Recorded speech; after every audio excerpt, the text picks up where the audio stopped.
மூலன் அருள் செய்த 3000 தமிழ் திருமந்திரம் பாடல் 56. ஓலக்கஞ் சூழ்ந்த உலப்பிலி தேவர்கள் பாலொத்த மேனி பணிந்தடியேன் தொழ மாலுக்கும் ஆதி பிரம்மர்க்கும் ஒப்புனி ஞாலத்து நம்மடி நல்கிடு என்றேனே.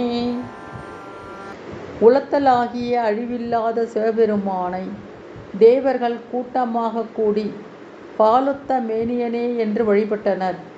அடியேனும் தொழுது காக்கும் மாலுக்கும் படைக்கும் நான்முகனுக்கும் திருவானை நல்கி பெயர் ஒற்றுமையும் காட்டி அருளியவன் நீயே என்று விண்ணப்பித்தேன்.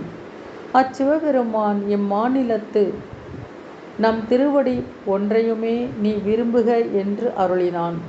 நல்கிடு விரும்பு. உலப்பிலி அழிவில்லாத சிவன்.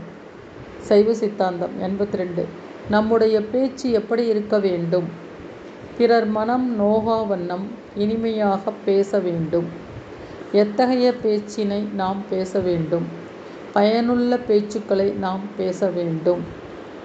வதந்திகளை தவிர்க்க வேண்டும். நன்றி, வணக்கம். வசந்தம்.